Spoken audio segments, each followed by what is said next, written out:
মানুষের জীবনে তার সততার ব্যাপারে সন্দেহ থাকা উচিত না। আমি যেহেতু সোশ্যাল মিডিয়াতে বিভিন্ন মানুষের সততা এবং অসততা নিয়ে কথা বলি, দুর্নীতি নিয়ে কথা বলি, সুতরাং আমার সবসময় দুর্নীতির ঊর্ধ্বে থাকা উচিত এবং চেষ্টা করা উচিত যে মানুষের মধ্যে এইরকম একটা ইমেজ তৈরি করা যাতে, বা আমার ট্রান্সপারেন্সি থাকা যে আমি জীবনে কি করতেছি। ইদানিং অনেক মানুষই প্রশ্ন তুলেছেন যে আমি কিভাবে আমেরিকা আসলাম বা আমার বাচ্চা কিভাবে আমি আমেরিকাতে পড়াচ্ছি। এই প্রশ্নটা আনসার দেওয়ার আগে আমি একটা কথা বলতে চাই। আপনারা অনেকেই জানেন যে আমি ব্যারিস্টারি পড়ার সময় লন্ডনে প্রায় 18,000 পাউন্ড, যেটা আমি ওখান থেকে ট্রলি ঠেলে এবং মানুষের বিভিন্ন বাসায় খাবার বিতরণ করে আমি এই টাকাটা ম্যানেজ করে আমি ব্যারিস্টারিটা পড়ে আসি। পড়ার পর আমার সুযোগ ছিল লন্ডনে থেকে যাওয়ার, কিন্তু আমি থাকিনি। আমি বাংলাদেশের চিন্তায় মনে হয়েছে যে আমার বাংলাদেশে কিছু করা দরকার, এই জন্য আমি বাংলাদেশে চলে গিয়েছিলাম। এখন আমি আপনাদের সামনে এই প্রশ্নের উত্তরটা আমার দেওয়া খুবই জরুরি হয়ে পড়ছে যে আমি কিভাবে আমেরিকা আসলাম বা আমার বাচ্চাদেরকে আমি কিভাবে আমেরিকাতে পড়াচ্ছি। আপনারা আগেই পরিচয় করাই দিই যে দুইটা মানুষের কারণে আমি এবং আমার পরিবার আমেরিকাতে আসতে পেরেছি। এটা হচ্ছে কি, আমার বাম দিকে দেখেন, উনি হচ্ছেন কি আমার বড় বোন জামাই, উনি সালিক সাহেব, উনি আমার বড় বোন জামাই, উনি হচ্ছেন কি আমার বড় বোন। উনাদের কারণে আপনারা জানেন যে একমাত্র দেশ পৃথিবীতে আমেরিকা, এখানে যদি বোন যদি কোনো কারণে সিটিজেন হয় আর বয়স যদি তার 21-এর বেশি হয়, উনি প্রায় 20 বছর আগেই আমাদের জন্য অ্যাপ্লাই করছিলেন আমেরিকাতে। আমরা গত 16 বছর 2016 সালে আমি তার মাধ্যমে আমি আমেরিকাতে আসার সুযোগ পাই আমার পরিবার সহ। তো এখানে যদি আপনি গ্রিন কার্ড সহ যদি আমেরিকাতে আসেন, তাহলে যে সুবিধাটা পাবেন, এই সুবিধাটা হচ্ছে কি আপনার কখনো স্কুলে কোনো বেতন দিতে হয় না।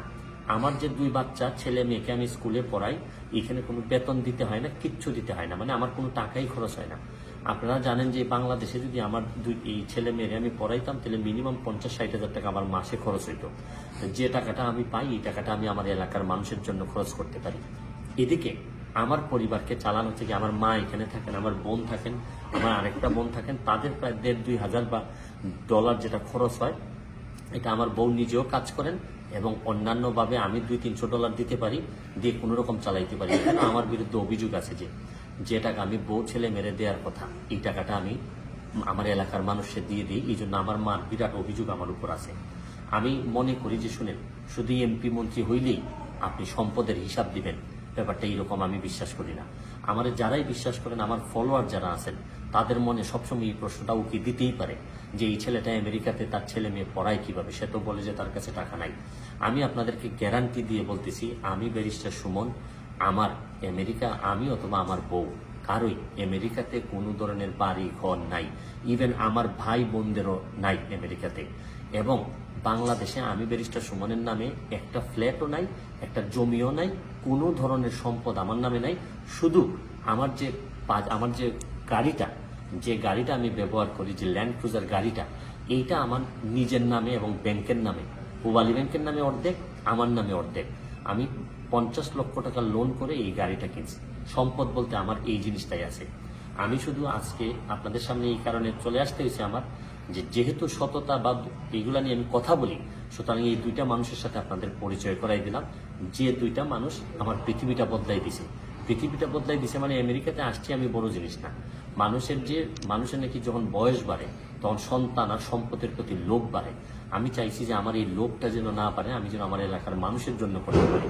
এই জন্য এই দুইটা মানুষের কারণে আমার বাচ্চারা কিছুটা নিরাপত্তার সাথে, কারণ আপনারা জানেন যে আমি যেভাবে পাবলিক ইন্টারেস্টের মামলা করি, আমি ওসি মুয়াজ্জেমের মামলা করছি, নুসরাতের মামলা করছি, বালিশের মামলা করছি, এইসব কারণে নিরাপত্তার কারণে এবং টাকা পয়সা খরচ বাঁচানোর জন্য আমি আমার বাচ্চাগুলারে এই আমার বোন এবং আমার দুলাভাইয়ের কাছে তাদের দায়িত্বে রেখে দিছি, যাতে কোনো অন্তত তারা আমার কোনো কর্মের কারণে, আমি যদি ফল পতনও হয় আমার কর্মের কারণে, যেন এদের কোনো জীবনে বাধা হয়ে না দাঁড়ায়। আমি বিশ্বাস করি, তারপর আমি যত বক্তব্য দিলাম না কেন, আমি বিশ্বাস করি মানুষ হিসাবে প্রতিদিনই আপনাদের সামনে আমার পরীক্ষার মুখোমুখি হইতে হবে। কারণ মানুষ হিসাবে যে কোনোদিন আমি পতনের মুখোমুখি হইতে পারি, নৈতিক পতন আমার হইতে পারে। তাই এই পর্যায়ে আমার যেটুকু বলার ছিল আমি আপনাদের সামনে এই জিনিসটা পরিষ্কার করলাম।